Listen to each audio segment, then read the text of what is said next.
Call this public meeting to order. And at this time, there are 3 additions tonight. There's the staff presentation, the applicant presentation, and a written delegation have been added to the agenda. If I could have Councilors Bodner and Hoyle move that the public meeting agenda dated July 7, 2026 be confirmed as amended. Questions? All in favor? It's carried.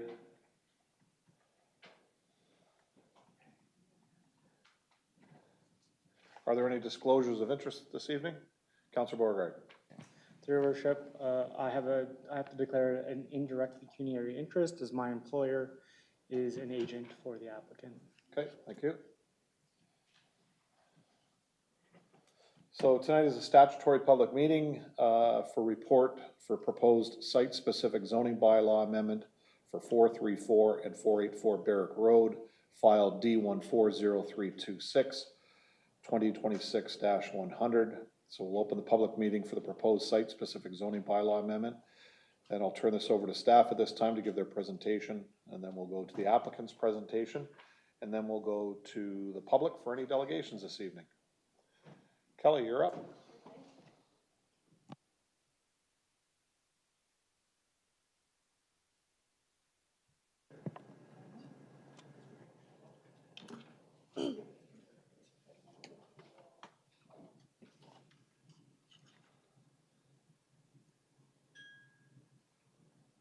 I should be able to advance it myself, right?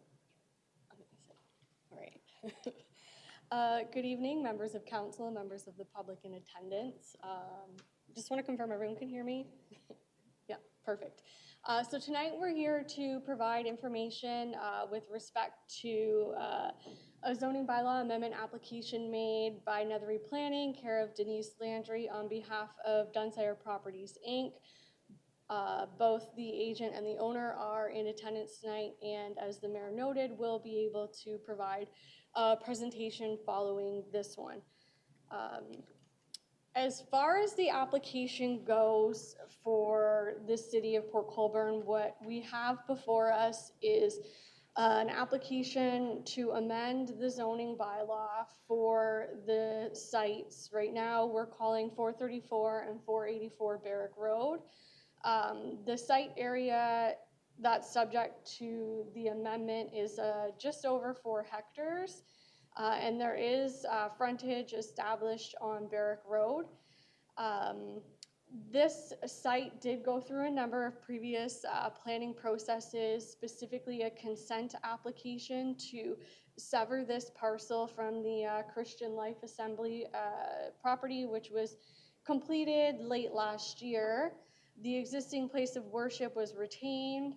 The vacant land was severed and the woodlot was retained. There's just a little error there, but the woodlot remains in the same ownership as the church property, and then the interior parcel here forms part of the Dunsire application. As I said, the vacant land that we're looking at, the request is for a rezoning. The woodlot is to remain a woodlot, and the place of worship is to remain a place of worship. And they don't form part of the development site or the application. So in terms of chronology, we had a pre-consultation meeting with the applicant on February 12th of this year. We received the formal application on May 14th of this year and deemed it complete on the 20th. We added the submission materials to the website on May 22nd and circulated to agencies for comment the same day. We mailed out notice to neighbors within the 120-meter buffer zone on June 11th, and the signs were posted on the property on June 12th. Which brings us to today, which is the statutory public meeting. As far as the proposed development goes, I'll give a brief summary, but I understand that the applicant and their agent are here and will probably be able to give you a bit more fulsome discussion of the proposal. But what we have before us is 6 six-story apartment buildings. Each will have 62 units, so it's a total of 372 units on the site, with a density of just around 90 units per hectare.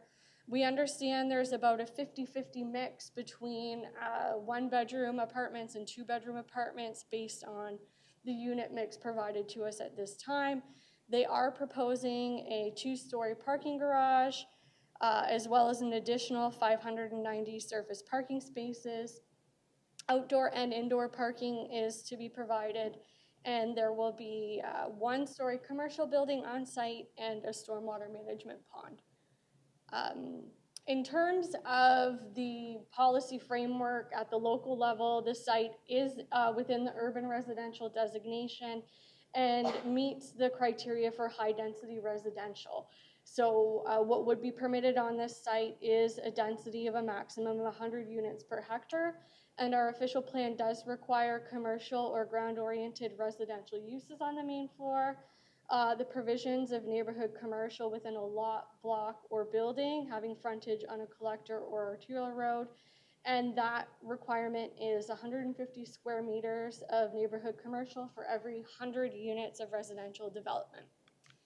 The site currently is split zoned, so what I am showing here is the zoning in place on kind of the whole parcel of what we consider 484 and 434.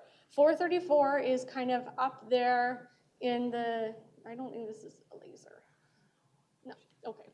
Well, it's zoned third density residential, and it's kind of up in the top right-hand corner.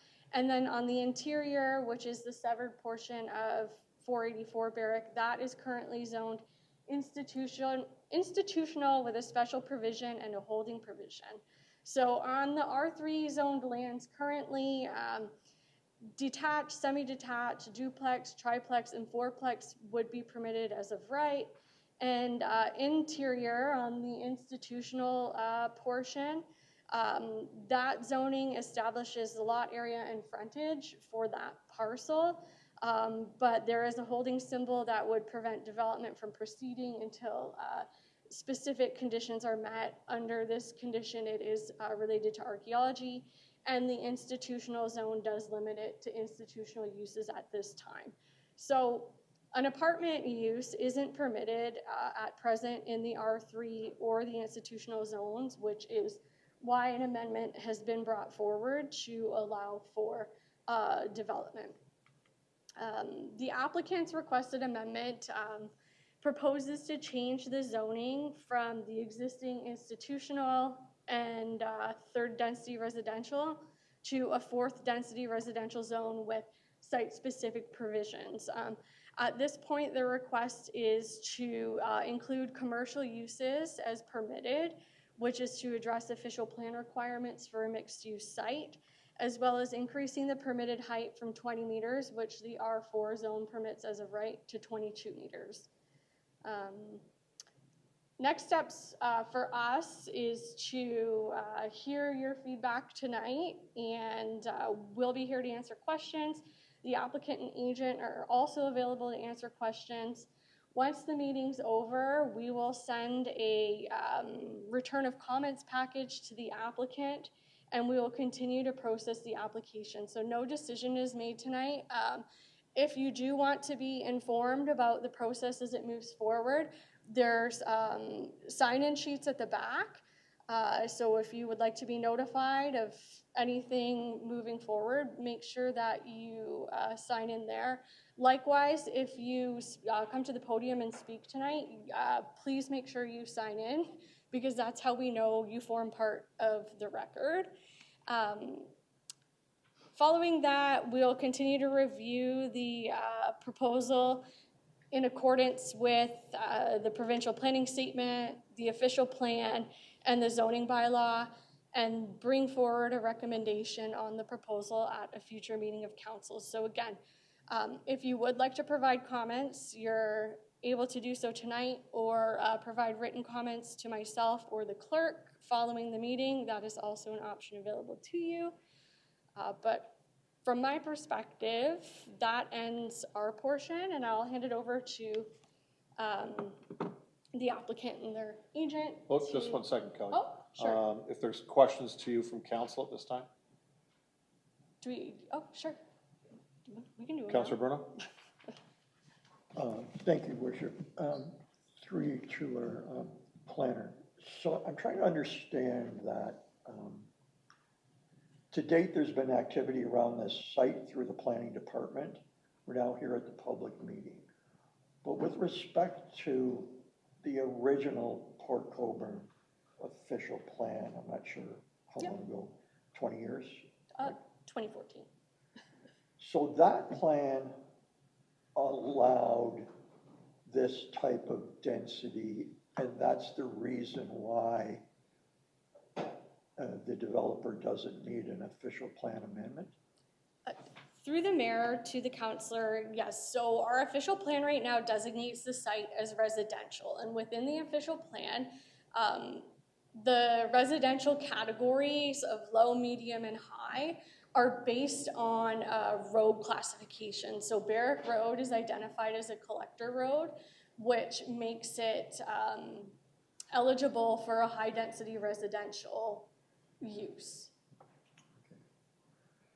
So there will be no official plan amendment to do what? No, at this time, the application is for a zoning bylaw amendment only. Okay, a second question if I could. There's been lots of concerns surrounding the Barrack Road entrance and how it impacts the residents there. There was talk of approaching the Ministry of Transportation to get access onto Highway 58, and I'm just wondering if there's any update on that. In accordance with the Planning Act as it relates to this application specifically, through the mayor to the councillor, I can say that we circulated notice to them on May 22nd. They were in attendance at the pre-consultation earlier as well. We sent out numerous reminders, but at this stage for the planning process in this application, we do not have formal MTO comments and we don't have their position on the access. That being said, we have additional ongoing conversations at various levels of government with respect to Highway 58 West Side Road as it relates to a number of applications and proposed developments on that site. So the conversation certainly is ongoing, and while I'm not at those AMO meetings, I do understand that it has been discussed and will continue to be, and hopefully we can arrive at a solution. Just last question to you. Given that that's ongoing and it could take a while, it might not ever happen, but it might happen. Can this application in working with the developer be stayed or held until such time? I guess what I'm concerned about is we could get the permission, but it's after this is potentially cast in stone. Maybe that's not a question for you, maybe it's a question I should ask the developer. But I don't know how that he would have to come back for an amendment. Yeah, through the mayor to the councillor, we would have to look into that further. I think there are a number of different approaches we could take, and we're certainly, we expect and anticipate that we will have to have further discussions both with the MTO and the applicant to resolve any issues. There are tools and planning approaches that we could take that might, might allow for some form of development. There are things like holding provisions that we might be able to address, or things that could be addressed through site plan. But at this stage, it is an unknown, so I can't give a full answer, but we're certainly going to continue to work on it. Okay, great, thank you. Great, thank you, Councillor. Further questions? Okay, thanks, Councillor. Oh, no problem. Perfect. And the applicant is, Denise, you're coming forward for the applicant? Okay. Ms. Landry, come on up.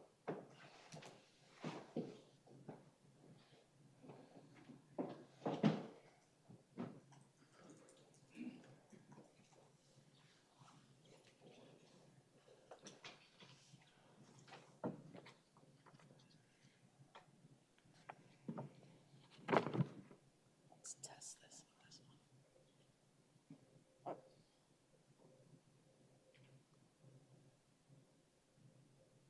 There's only one direction. All right.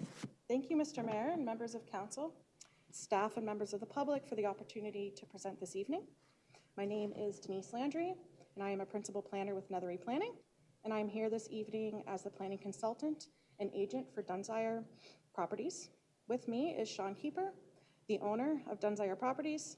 Sean will also be available to assist in responding to any questions about the proposed development.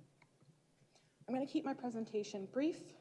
I covered the majority of what I'll be speaking about this evening, but I will walk through some of the site context, the proposed development, the proposed zoning amendment request, and the supporting technical work completed to date.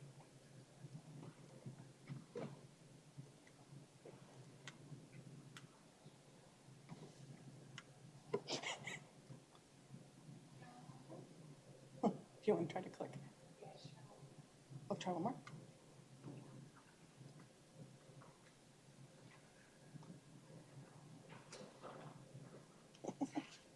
It froze. Yep.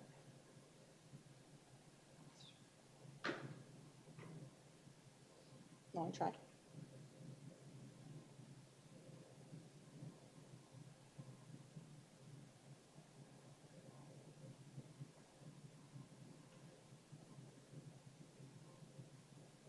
Yep.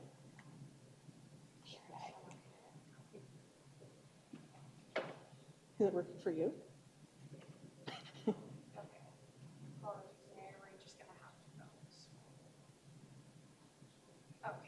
sorry, not the best view, but it's what I got. Make it go. It's okay. So the subject lands are located at the southwest corner of Barrack Road and West Side Road. The lands are vacant and are within an established residential area. Surrounding uses include single detached dwellings, the Christian Life Assembly Church to the north, a commercial plaza to the southwest, and vacant lands to the west that are approved for future development.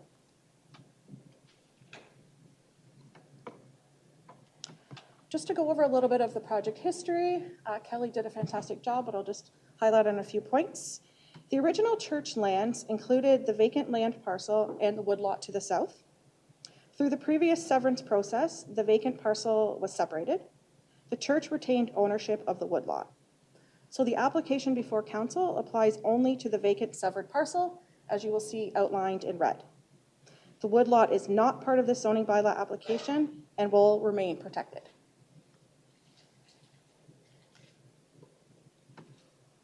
The proposal is for 6 apartment buildings, each 6 stories in height. Each building would contain 62 units for a total of 372 residential units. The development is proposed to occur in phases, with access from both Barrack Road and West Side Road. A total of 738 parking spaces are proposed, which is approximately 2 parking spaces per unit. The development includes a small 1-story building intended to provide a ground-oriented or neighborhood-serving component to the site. The final details of that space will be confirmed through the continued review and through the site plan process. The site also includes internal sidewalks, landscaped areas, amenity space, bicycle parking, and a stormwater management facility. The lands are currently zoned institutional and residential third density, which does not permit the proposed apartment buildings. The application proposes to rezone the lands from the 4th density residential or R4 zone. A site-specific provision is requested to permit a maximum building height of 22 meters, whereas 20 meters is currently permitted within the R4 zone. The amendment is also proposing to permit neighborhood commercial uses for the small 1-story building shown on the concept plan. The final details of that building would be reviewed further through the site plan process. The buildings are proposed at 6 stories with variation in materials, colors, balconies, and roofline elements to help break up the overall massing. The intent is to avoid a flat building face and create more visual interest from the street and within the site. The design also uses setbacks, landscaping, and pedestrian connections to help create a more comfortable environment at ground level. The final architectural details would continue to be refined throughout the site plan process. A few months ago, Dunsire and the consulting team held an open house on March 26th, and we held that at the Christian Life Assembly, which is the property adjacent to the development. We had approximately 20 to 30 residents attend, as well as a member of council. The purpose of the open house was to introduce the proposal early, answer questions, and receive feedback before submitting the application to the city.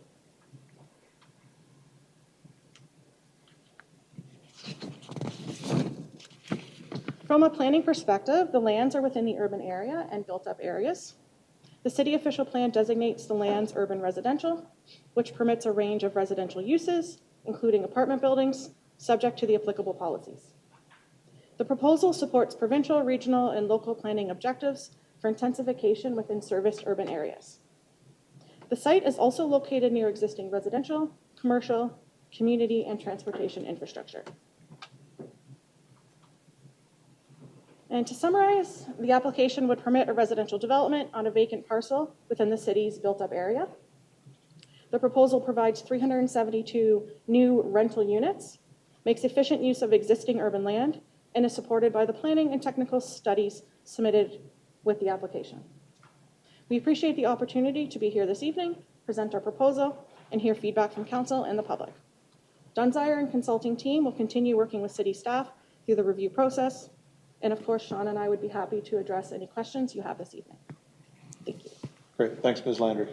Council, questions to the applicant? Councilor Bruno. Thank you for the presentation. For either of you, I'm just wondering for those either that haven't got the measurement tools out looking at this, I'm wondering, the homes on Barrick Road, could you give me an approximation of how close their backyards are to your two buildings that would be the first ones coming in off of Barrick Road? I was going to say. Because I like that you've done parking versus building there. I can't speak to the dimension, or sorry, through the mayor to the councillor. I can't speak to the dimension off the top of head, but one of the things that we considered is in many municipalities that we've built this building, traditionally there's a 45-degree angular plane from property line. We've stayed well within that, so we intentionally placed landscaping and parking adjacent to surrounding residential, so all of our buildings would fall well within that angular plane. Is that, to your planner, is that typically what people call a shadow study? Yes. And sorry, through mayor to councillor. And in addition, we did a shadow study as well, which was submitted with rezoning and will be further submitted through site plan as well. And I guess lastly, we talked about, or was mentioned about potentially phasing this development. And so I'm just wondering, I mean, typically one, as a developer, wouldn't want to run services all the way to the back and build forward, but what could you tell us about any prospect of which would be the first building? Go on. Yeah, there's, There we go. there we go. Through the mayor to the councillor, we are proposing this in a staged development. Now, certain infrastructure is required because for water main looping, for inevitable egress, and for emergency services, we do have to connect to the water main on Barrick Road, just as we are going to connect to the water main on West Side Road at the same time. So there is infrastructure work that has to happen in what we consider our phase one. What we've proposed is 2 buildings plus the commercial, starting our stage 1 on West Side Road. That is under the assumption of the MTO access, which we are pursuing as well, and definitely do want that access.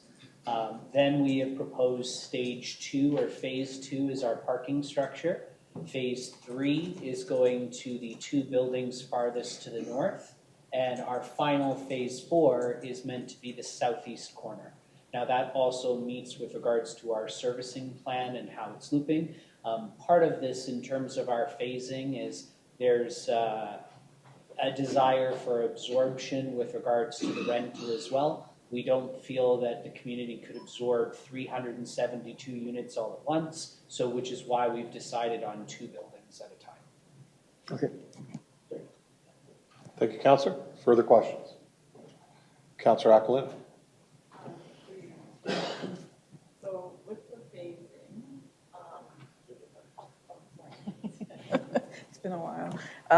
Through the phasing, like what are you, is it based on as you sell in phase 1, then you'll progress to phase 2, or do you have like a time frame in mind? Through the mayor. This is all purpose-built rental, and we actually retain all of our purpose-built rentals. So this won't be an asset that we build and then sell off. So with regards to that, Dunsire will always retain ownership, is the intention, and all of our existing rental as well. The way that we've structured this phasing is each building, we've built this building over 85 times to date between various municipalities throughout Southern Ontario and throughout the United States. In doing this, our average construction time per building is 18 months. So the idea is our construction crews, which we utilize from the Niagara area and suppliers, it would be what we call even flow construction, but we would basically go 2 buildings at a time, and once the crews are basically done within buildings, we'd be starting the next 2, and then starting the next 2. Overall, the project we see active construction being realistic would be about 5 to 6 years. One more question. Because I see like a drawing of an entrance from 58.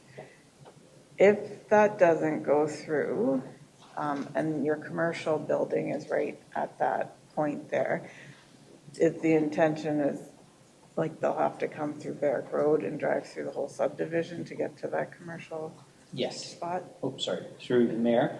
Yes, if we weren't able to access West Side Road, they'd have to come through from Barrack Road. Now, our intention with regards to that is as Dunsire has continued to grow within Port Colborne and our recent acquisition in Fort Erie, our intention is that is actually going to be Dunsire's local head office. That is our intended use for that commercial. And because we retain, again, all of our assets, that would be our management for the community as well. Great, thank you, Councillor. Councillor Baggett. Thank you, Mr. Mayor. Through you, I guess my question already got answered because the question was, are you a developer or are you a flipper? So it sounds like you're a developer, that you're actually going to build things, so. Through the mayor, my partner and I are the largest owner of private rental stock in Southern Ontario. We currently retain over 15,000 rental units throughout Southern Ontario. With regards to this, we are not a flipper. He is second generation and has 64 years of retaining assets. So for us, this is intended to be one of our assets to include in our portfolio and continue to operate indefinitely. We've already done chorus here in the community, which is at 54 George. That was the 30 apartment buildings at at 54 George across from the park. We have built, it is currently occupied, and we are retaining it. Now, we do new home construction as well. We are in your Meadow Heights community, just off of Hillcrest or just off of Elm, where we are currently building 59 single detached and semi-detached homes in your community. To you, Mr. Mayor, again. Is your George Street one fully occupied? Councillor, questions to this application, please? Thank you. Okay, I'm good, Mr. Mayor. Thank you. Councillor Elliott. Thank you, Mayor. Through you, the presenter. Just do a couple of quick questions. And this is way down the road. But all of your parking is around the perimeter. So will there be fencing built and I'll say shrubbery to restrict the headlights from going through the fences or whatever you plan on building into the neighboring homes? Through the mayor, Yes, we have proposed perimeter parking, but our parking structure is in the center as well, which does house a number of our parking spaces. If you look at the detailed plan, you'll see that there's a landscaping buffer that actually surrounds the entire community that's been proposed. Within that, our landscape architect has proposed landscaping such as shrubs, trees, and we have shown on our landscaping plan wood privacy fencing that's backing onto any existing residential. And then along the woodlot and along the church property is chain link fence. And just one other quick question. You're also requesting a height variance from 20 meters to 22 meters. The reason for that? Through the mayor, just because of the way that the grading works, as many of you know, Port Colborne has quite a bit of rock. This is 6 stories with a basement. Each of these buildings has full amenities within. So every building has a party room, a gym, self-storage for each of the building tenants, along with their own private patios for each of their units, for their own amenity space. Due to the rock, the buildings are slightly elevated just because we can't actually drive them fully into the ground.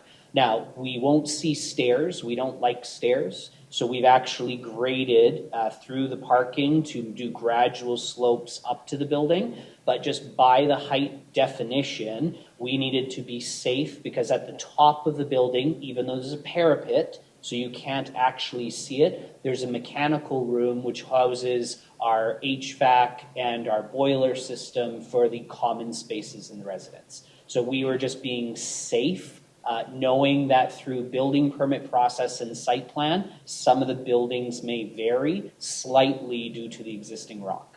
And there's a lot of rock. Okay, Councilor. Councilor Nash? Thank you. Through the mayor. I just wondered, obviously we have some people in the gallery today at these apartment buildings, and the height and looking into people's backyards are probably the biggest concern. If you guys even considered maybe just going with some single family dwellings and making that a little bit of a suburb of people as opposed to going with these rental units, like 370 units, single and 2 bedrooms. I mean, it's going to take a lot of people to fill them. Yep. I just wonder if you guys had looked into that idea at all, and to just go with some housing projects like you're doing down on Hillcrest or down on the... Through the mayor. Yes, we have explored different product types from single detached to semi-detached to stacked townhomes. We have the existing 56 lots that we've been respectfully trying to sell for 3 years now off of Hillcrest. The absorption for that size of product, which would be similar to those backing or on steel and on barrack, doesn't have a high degree of sales absorption.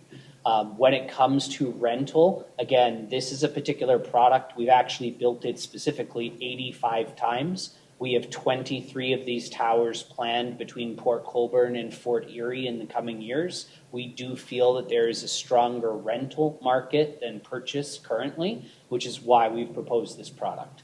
This is something that we know and have used many a time, which is why we felt comfortable doing it here. And because your official plan already allowed this specific product, we thought this was a good fit. Councilor? That's fine, thank you. Good, thank you. Questions? Councilor Butter? Thank you, Mr. Mayor. I'm not sure whether this has come up or will come up. I know it will be checked out, but people are always worried about, can the sewer and water system handle this amount of apartments and everything? Is this the appropriate place? Is someone here that can answer it? Or does that come through as study?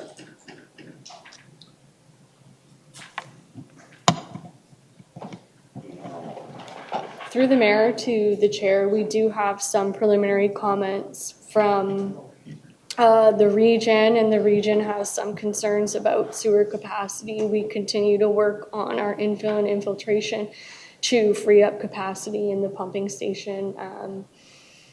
So there is at this time some unknowns with capacity, but there is work ongoing to address that, and future linings and upsizings would. So I don't know if I answered your question. I'm not an engineer, and the engineers aren't here today, so that's the planner answer I can give you. So, Counselor, just with regards to conversations in other areas with what the city's been doing on infiltration on our stormwater system and the capacity that we've created specifically in that area and towards the Omer Avenue station. Staff have been keeping an eye out every time there's rain, especially this past spring when we had a lot, and our capacity has grown substantially. There is a bit of a rift, I guess, between us and the region right now with regards to water sewer, so I'll leave it at that, but I think that's something that Kelly can take back and we can have Public Works staff put in this report with regards to work that's been done and the ongoing work and what we see as projects like this move forward for capacity. Right now, our sewer plant is at 50% capacity, so the sewer plant can handle this. It's getting it there. Our staff are a belief that we can, but that's the argument they're having with the region right now. So if we could have Steve and his department, that's a perfect question for them to bring back for this report when it comes back to us. Okay, is that all right? Sure, I was pretty sure that'd be the answer, but I think it should be stated publicly just so that, it's out there. And if there is a delay in that capacity, us getting to capacity just for whatever, I would assume then that the development would only go as far as that capacity would allow it to. And like, we're not just gonna let them build everything and then go, oops, we can't handle it. Yeah, no. Right? Based on past comments by Public Works, no. I know they talked about across the street from that subdivision where I think they could handle the first 100 homes prior to any of our work that we've done over the last year and a half. As I say, that capacity has grown, so staff believes they can put more houses in that subdivision. However, if this comes on first, I mean, it's first come, first served, basically. So, but again, that I think Steve and his crew can answer that, and I know they're working diligently to make sure that we can handle the growth that's in that area. Good. But again, Thank that's you. a good question for Kelly to pass on to Public Works. Good, thanks. Mr. Mayor, would you mind if we chimed in as well? Certainly. Through the mayor, as I am a civil engineer, we have done a functional servicing report actually with UCC for this area, and we've done additional studies well above and beyond our current location. So we've actually proactively done studies on the steel plant. We are aware of the servicing capacity on Northland, and we've actually proposed to support the municipality in upgrades that are required, either through a front-ending or cost-sharing agreement. So we've actually been very proactive with regards to the capacities. It's actually also from a stormwater perspective why we've included the stormwater management pond to actually maintain what we would call pre-development flows matching post-development flows. So the development itself has been designed in such a way not to add additional stormwater to the surrounding infrastructure. The only thing that we would be adding is sanitary. But then again, due to our phasing, knowing the current restrictions with regards to the steel lift station, part of the reason why doing 2 buildings at a time with an 18-month duration of construction allows us to stage construction with the upgrades of the lift station. And just so council remembers, we took a portion of Knoll Street. Knoll Street at the north end at Northland, and where it was an unopened section. And that's where the new Steel Street pumping station is going to be moved to. So that was about almost 2 years ago now that we did that, just so you know that pumping. Now, staff has a comment, we may not even need that pumping station. However, that's ongoing between them and their region, so. Just to the developer, just because you mentioned the stormwater management pond, and just because that's a thing that always bugged me, will that pond be part of the landscaping or will it simply be a hole with a big fence around it that looks like a little jail or something? Through the mayor, there is landscaping proposed surrounding it. It is not what we would refer to as a wet pond. It would only be a wet pond in a 1 in 100 year storm.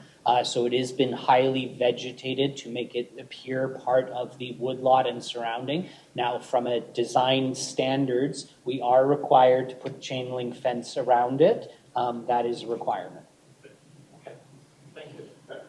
Thank you, Councillor. Further questions? Councillor Hall. Through the mayor, my question is, I'm still stuck on West Side Road, and if that access does not happen, because we've all dealt with MTO before, have you been actively looking for another access point into that area? Because I still think that with the number of units, even though you're phasing it, I get it, that Barrack Road is not going to be able to absorb all this traffic. Through the mayor, our traffic impact assessment, which was part of the rezoning and part of site plan, does speak to the capacities of Barrack. To answer your question, have I been trying to obtain properties on Steele? Yes. Have I come to an agreement with anyone? No. Thank you. Okay. Anything further? Great. Thank you very much.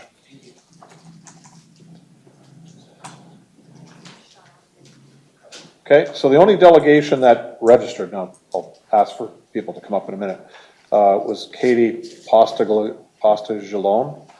She did a written delegation, and I believe council has that in their package this evening. So we're going to take delegations from the floor. Just to remind everybody, you get 10 minutes.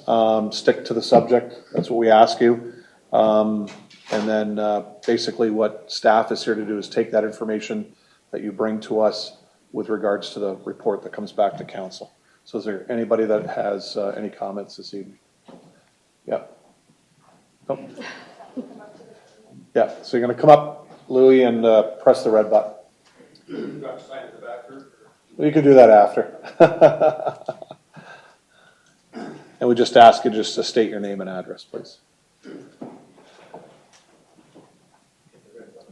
Yeah. Great, thanks, Lou. Okay.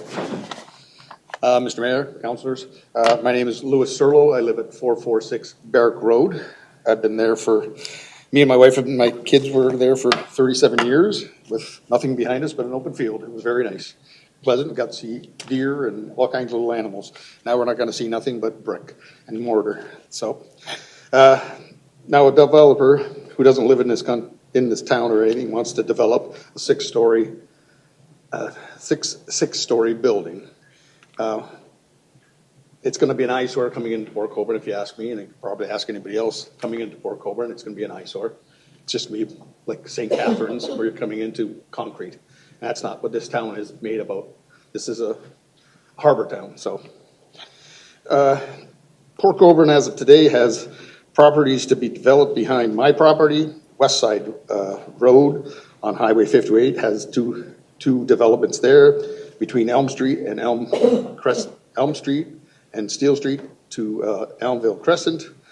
There's Kelly Street has all kinds of developments coming up too now. The homes that the developer has built off of Apollo have about a dozen empty houses and room for more development. The apartments on Erie and George that he says are fully rented and everything probably has about 8 rentals in it because I took a drive by. And now we're losing our hospital. And what about our policing? Schools, we knocked down schools, so now we're going to maybe build new schools and everything now. That's going to cost more. We have no stores. They just got rid of 2 stores downtowns for any kind of clothing or anything. So that's not very good. Where are all these people coming from that are going to be buying all these places? Like, to me, it's just crazy. And what is the big hurry? We don't understand what the big hurry is to develop this area. It seems like every other development seems to be taking a long time. This one, you guys are ramming it through for some reason. We don't understand why. So maybe we can get an answer for that. And what about all the neighbors who live around the development? What about our quality of life? How will it affect us now? Like, all we have is this, we're gonna be looking at buildings behind us, we're gonna have traffic behind us, Barrack Road's gonna be crazy. Middle of winter, all you're gonna hear is plows in the parking lots and everything else, cleaning snow and everything, so it's not, to us, it's not very nice. The access off of 58 was denied before at the property on the north side of Barrack Road. It was denied before because they don't want to do that. And why is it so important to make 6-story building too? Like, why can't we just do 4 or 2-story or something small? Like, it doesn't have to be this big. And what else was I going to say? And like Councillor Frank said, why don't you build homes? Well, build them affordable. I like the places you got down off Apollo that nobody can afford. That's why nobody's buying them. So, and another thing too, people coming to these residents, where are they going to park? Like, we have no parking on Barrack Road. Like, you put one car on there, people are going around it. People have to stop because people are going around and everything else. So, that's basically all I have to say. Thank you for your time. Just 1 second, Luke, Yep, because any councilors have a question to the presenter? Nope. Thank you. Okay, thank you. Okay. Gentleman in the orange shirt here.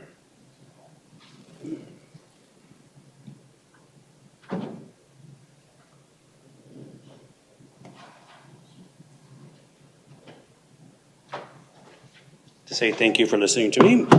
Name and address? I'm Cameron Clem, 26 Hillcrest Road. And first of all, I'd like to say I've had personal interaction with Dunsire, and they were completely ignorant. I had concerns about all the construction vehicles driving up Hillcrest, and I brought it to Mr. Dench's attention numerous times. I brought it to the bylaw people, I brought it to the construction people, and I personally went down to their construction building, and absolutely nothing was done about it, and it became a huge quality of life issue for the people living on Barrack Road, on Hillcrest.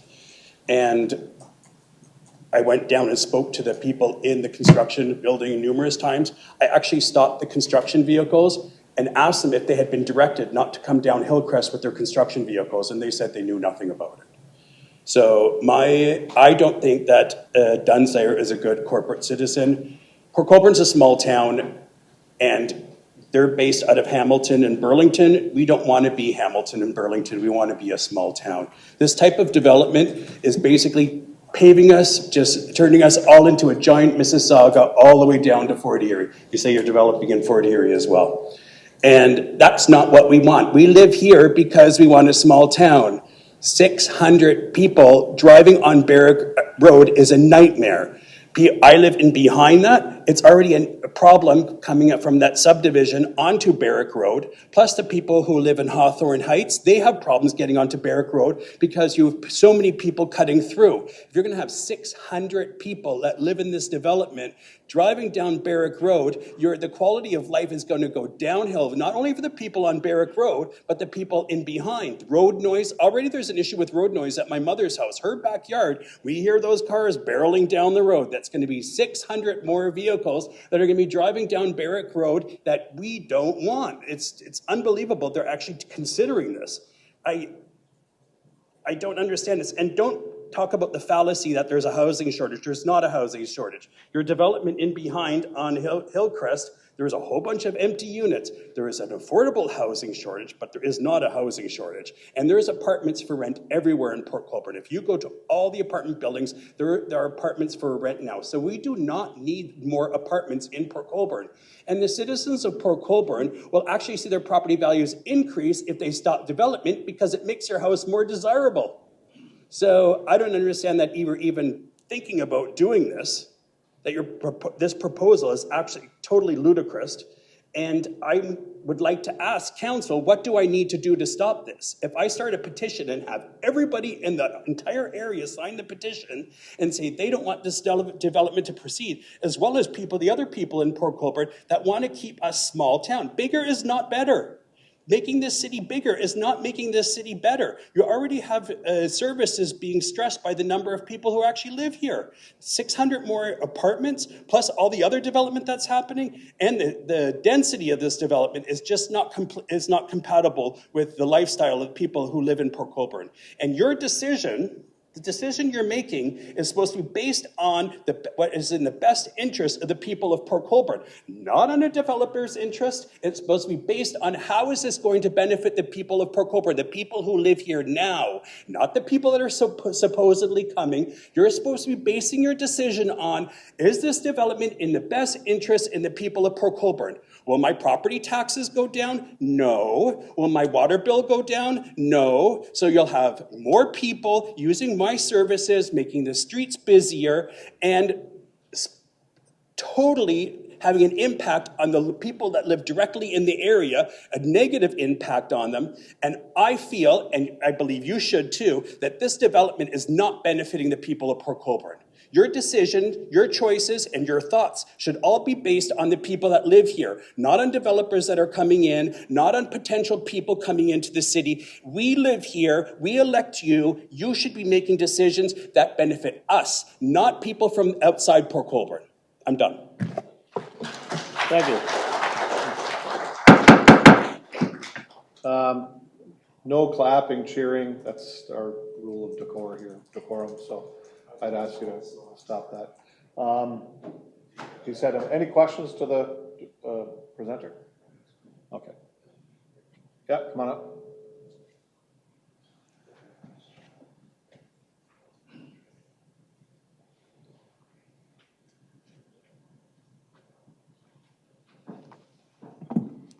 Goodness.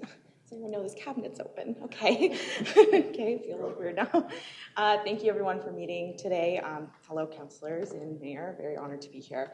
My name is Emily DeRosa. I live at 119 Ost Avenue. Do you need my postal code?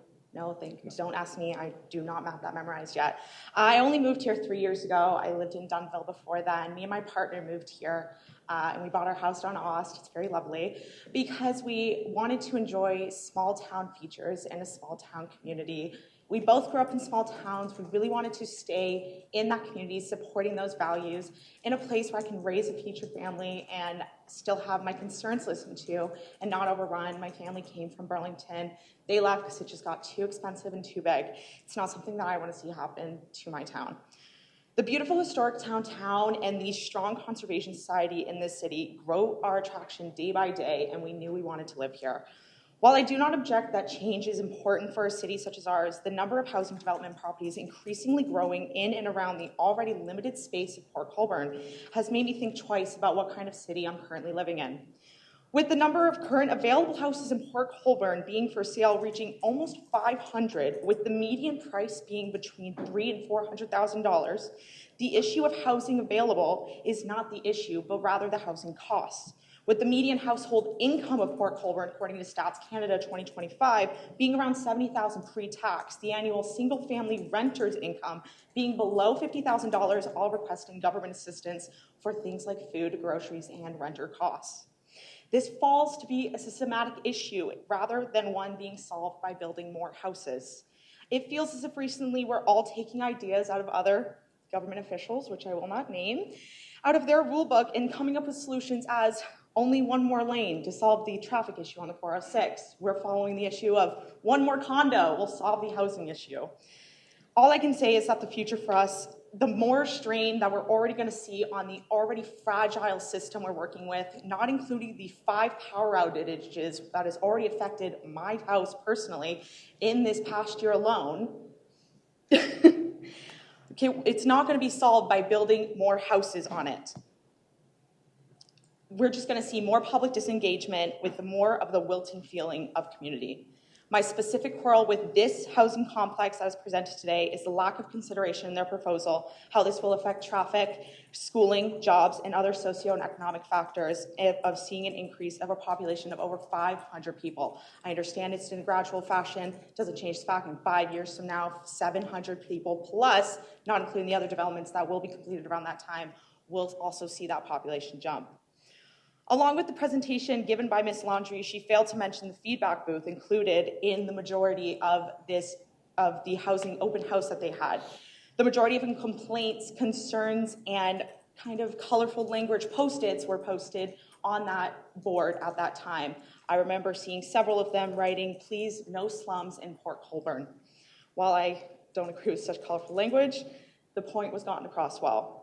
We've seen the consequences of too much internal city growth and its harms to its residents by our fellow towns such as Welland, which has almost tripled in housing displacement, homelessness, and poverty in the past 3 years alone.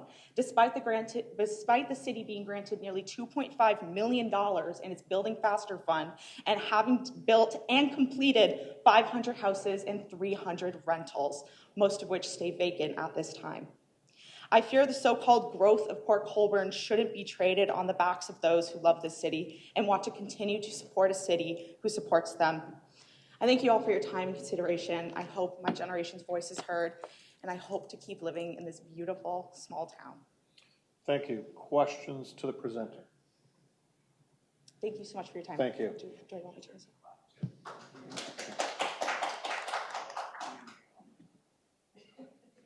Hey, guys, I got rules. I'm going to follow them, so please don't. That's all. Just let's have some decorum, okay? Excuse me? Excuse me? No, excuse me. I'm the chair of the meeting. That's all I'm asking for. So you've had your chance to speak. Let's let other people have a chance to speak. Thank you. Next, I've got, yep, come on up to the back.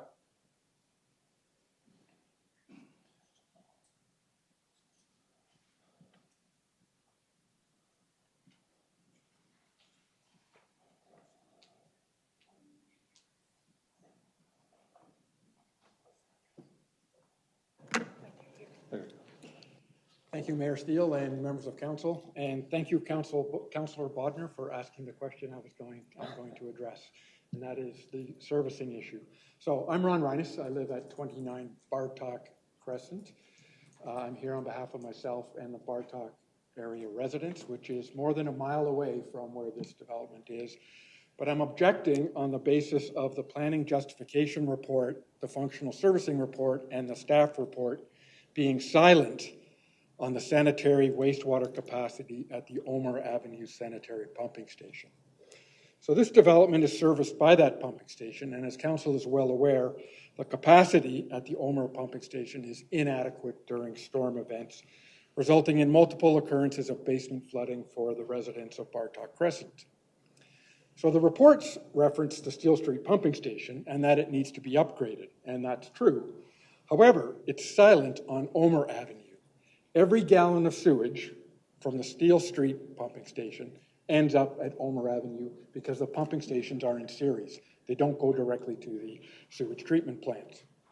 So let me provide you some data on the Omer Avenue pumping station catchment area, which includes Steel Street and the Oxford pumping station catchments.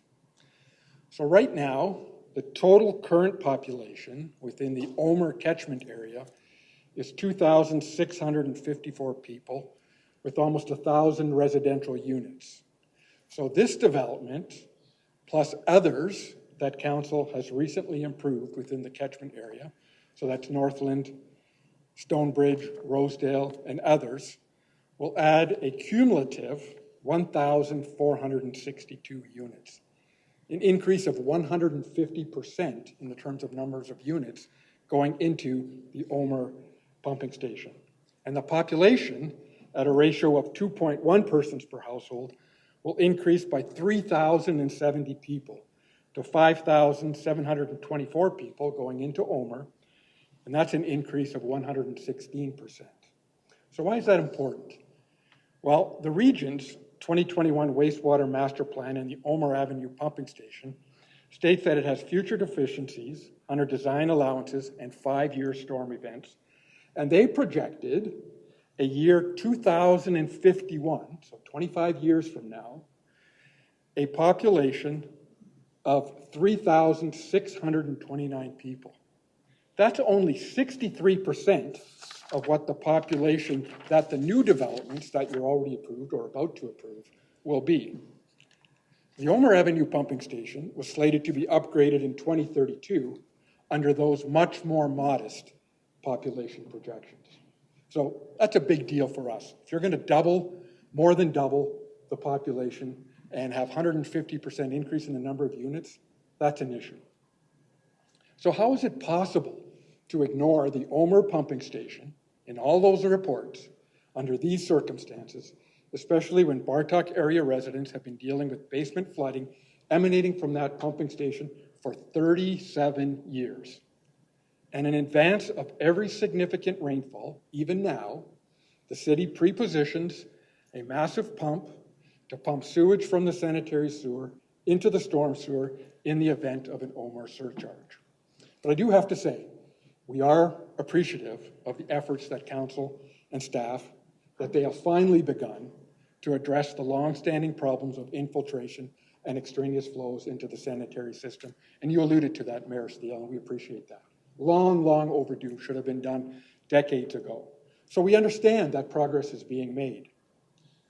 However, we need to see an engineering servicing report that specifically addresses the Omer pumping station and the impact of increasing the total residential units contributing to that pump by 150% and the population being serviced by that pump by being more than doubled. Council has the responsibility to ensure that existing problems which we currently experience and negatively impacting your residents are not exacerbated by new developments. Thank you. Thanks, Ron.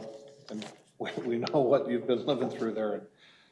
There are other things that staff are talking about with that whole northern section of the city on making about 3 or 4 changes that can alleviate a lot of things. Yeah, I appreciate that. It's just that it's been totally ignored For years. And it's being ignored in these reports. It's not in the functional servicing report. It's not in the planning justification. It's not in any of the reports.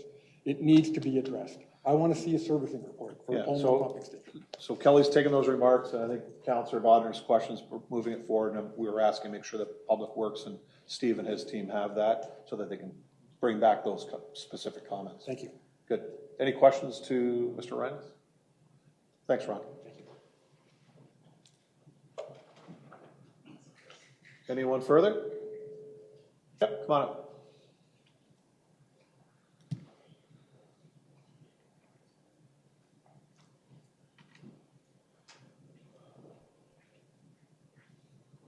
It's going. Yeah, it's okay. on. Yeah, you're all set. Just name and address. Good evening, Mayor and fellow residents of Port Colborne. My name is Tracy Grieve, and I reside at 439 Barrack Road, directly across from the exit of this proposed development. It'll be shining right into my living room window.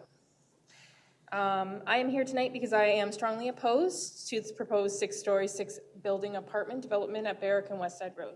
This is simply the wrong development in the wrong location. My opposition is not based on being against housing or growth. It is based on belief that this proposal is far too large, far too dense, and completely incompatible with the existing character of our neighborhood. The surrounding area is made up primarily of single-family homes and low-density residential development, including a 6 multi-story apartment building containing approximately 372 units would fundamentally change the character of this neighborhood forever. This proposal does not complement the existing community. It overwhelms it. Beyond its size, I am deeply concerned that Port Colborne simply does not have the infrastructure to support this development on this scale. Residents are already paying increasingly high water bills, sewer bills, and while being told that the infrastructure upgrades are necessary and happening, it's just not happening quickly enough. Our electrical grid is unreliable with frequent power outages affecting homes and businesses. And if our current systems struggle to meet today's demands, how can they realistically support hundreds of additional households? Healthcare is another concern. Many residents already struggle to find a family doctor within our town. They have to go outside of our city. Our urgent care center is expected to close, and even while it remains open, it has faced ongoing challenges recruiting enough physicians to provide consistent service. Emergency departments throughout Niagara continue to experience significant pressures as well. Approving a development that could add hundreds of new residents without first addressing healthcare capacity is just irresponsible.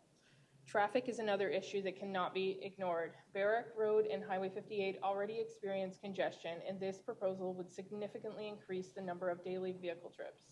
The development appears to rely on only 2 access points, raising concerns about traffic flow and emergency vehicle access. Our local economy also raises serious questions. We continue to see businesses closing, while few major employers are opening in Port Colborne. Housing growth should be supported by employment growth, yet there has been little discussion about where these new residents will work or how this project contributes to a balanced and sustainable local economy. What concerns me even more is that this proposal is only one of several large developments planned for Port Colborne. Thousands of additional homes have already been proposed elsewhere in the city. At some point, the city must ask whether enough is enough. Growth should enhance a community, not fundamentally alter its identity. Port Colborne's appeal has always been a small town atmosphere. Established neighborhoods, quality of life, developments on this scale threaten those very qualities. I respectfully ask the city to reject this application, and if the council believes additional housing is necessary, then development should be appropriately scaled, compatible with surrounding neighborhoods, and approved only after supporting infrastructure, including roads, hydro, water, healthcare, schools, emergency services, are demonstrably in place. This proposal fails those tests. It's too large, it's too dense, it is incompatible with the existing neighborhood, and it asks residents to accept the consequences of growth without providing infrastructure needed to support it. And for those reasons, I ask the councillors to deny this application as it stands and consider something that fits the aesthetic of our community. Thank you, Tracy. Questions to the speaker? Thank you. Thank you.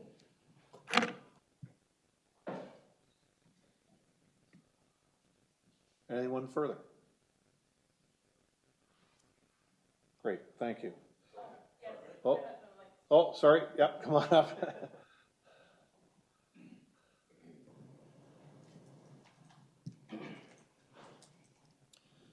Yes, hello. My name is Andrew Grieve. I live at 439 Barrack Road. First, I'd like to point out on all those diagrams there's no sidewalks on Barrack Road. Did you guys know that? Where are these 1,000 people supposed to walk? How are they supposed to get to the bus? There's not even a sidewalk. Two, I noticed one of the councillors, they were talking about the headlights from these, and they had a great plan, except for my house, which is directly in line with the exit. So how many parking spots? 700? 700 cars coming and going all day, all night, directly across from me, and there's no way they can mitigate it. Myself and my neighbor are going to be exposed to that at all times. Lastly, I'd like to ask you personally, would you like to live across from this? 1,000 people renting? Have you seen some of the crime-ridden areas in our town? Lidsville, King Street, down in Saturn? It doesn't look great. They don't really address that in the reports here. So I would just like you to consider that as well. Okay, questions for the speaker? Oh. No, for the speaker. No, okay. Thank you. All right, thank you. Anyone further? Okay, thank you. Councillors, any further questions to staff or the applicant? Councillor Bodnar. So when you look at this, and there's 3 houses directly across from that proposed exit and entrance. So my question, I guess, is to staff, because I know about site plan control and what we can do and staff can do on the developer's property. But when it comes to across the road, I think that's out of the site plan control. And it doesn't look like you could put up like a fence or anything. There's 3 driveways there, but is there a way, and I'll just leave it with staff, is there a way, and if there's enough room, instead of coming directly out, and I'm not even sure how much this would help, but could it be, skewed a little bit so that you don't come directly out, you come out at a little bit of an angle or something? I don't know whether that will just put the headlights on somebody else's house, but, I don't know the answer to it, but if there is one, I'd like staff to kind of investigate that, because it could be pretty glaring, I'm sure. Okay, thanks. Thank you, Councillor. And you'll want staff to come back with that. You don't need an answer right now? No. Okay, thank you. Councillor Bruno? Thank you, Worship. Through you to our planner. With respect to the last gentleman's comments about sidewalks, so I've had this come up on Main Street West where the motel is out there. So the developer pays for, and I'm assuming in this case, correct me if I'm wrong, that the developer has to build a sidewalk in the subdivision? Correct. So what we're doing here is then on sidewalks specifically, is we're building sidewalks to nowhere. Like the sidewalks come out to Barrack Road and then there's nothing. So we opted here that, growth pays for growth, upgrading of water and sewer, if it needs that to get to a pump station or contribution to the substation. So with respect to this,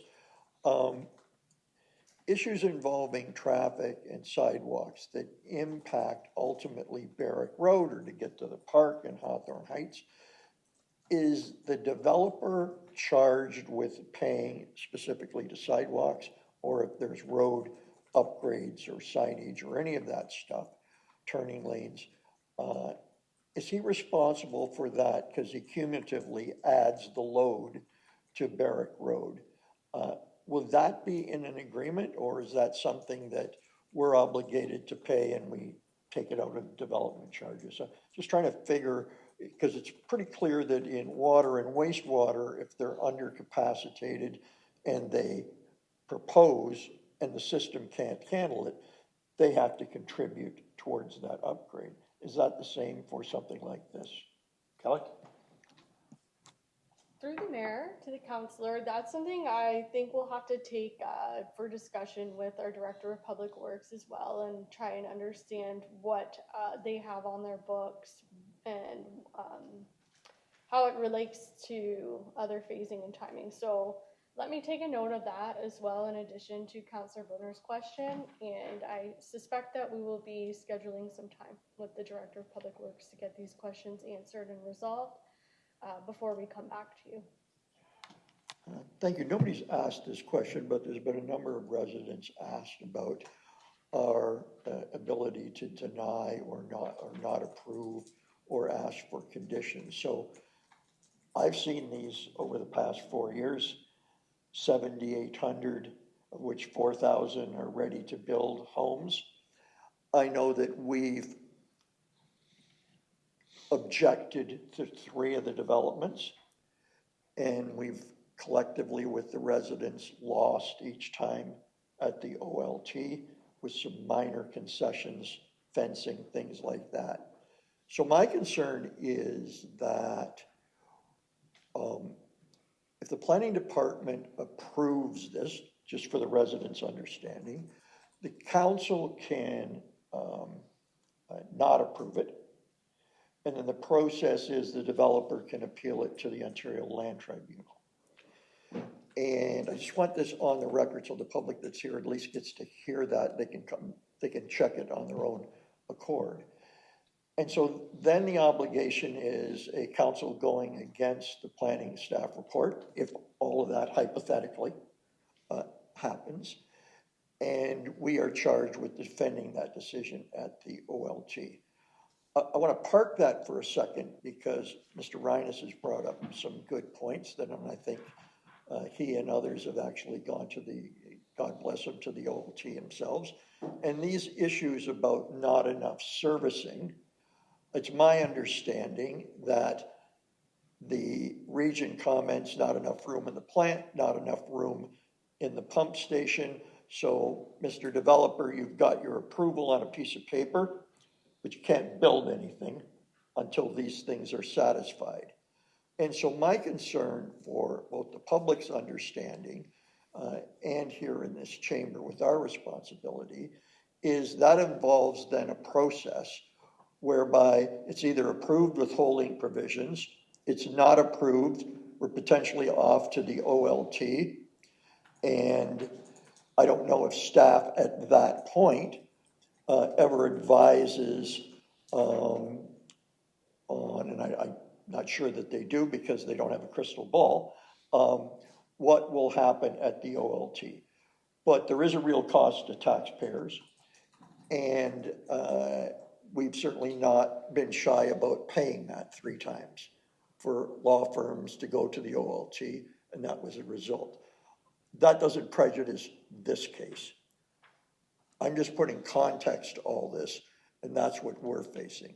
I certainly am, at this stage, certainly without a West Side Road exit or entrance, pretty concerned about this development. I don't know if you could add anything I've said or correct it in terms of how the process will go after the public meeting. Hate to put you on the spot for that, but you're the planning expert here. Thanks, Councillor. Kelly.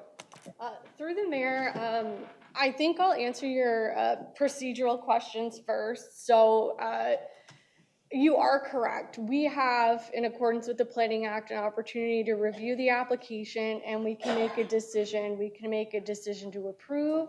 We can make a decision to approve with modifications. We can make a decision to refuse. Ultimately, or I guess make a recommendation.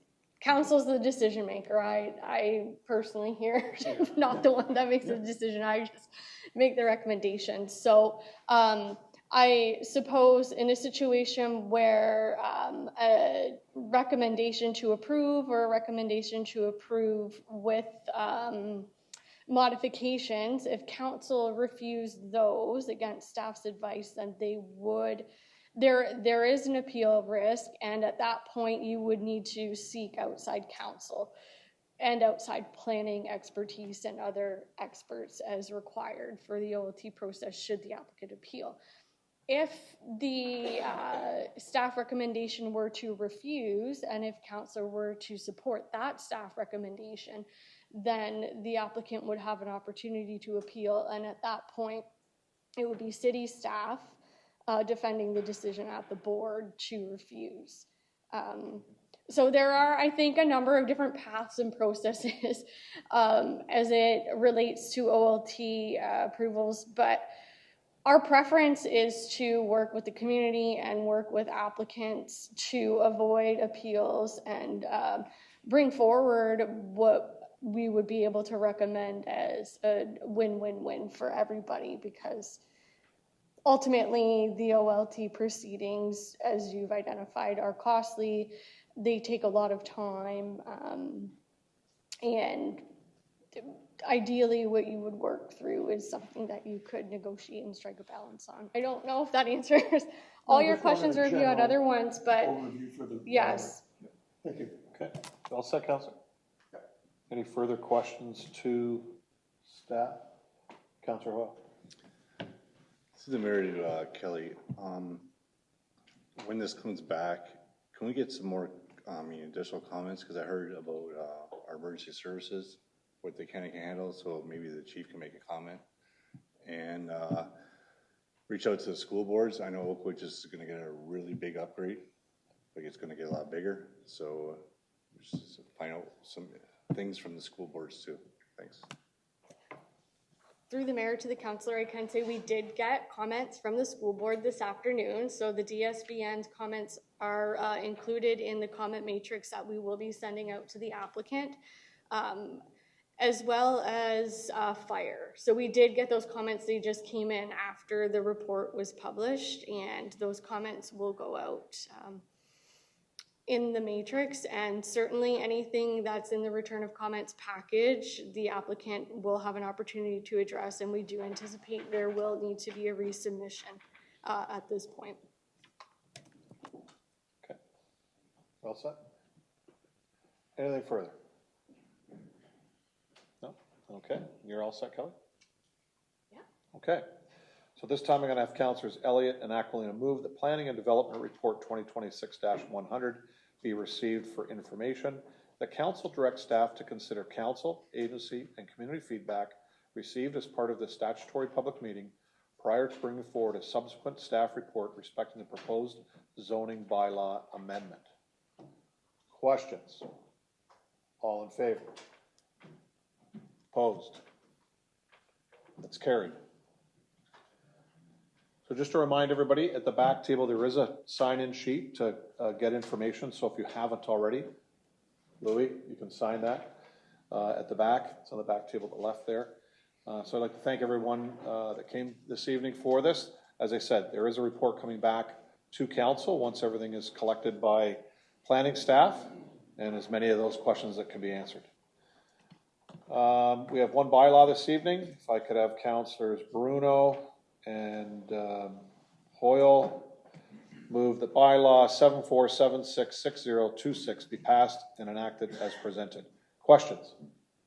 All in favor? That's carried. At this time, this meeting is adjourned. Thank you.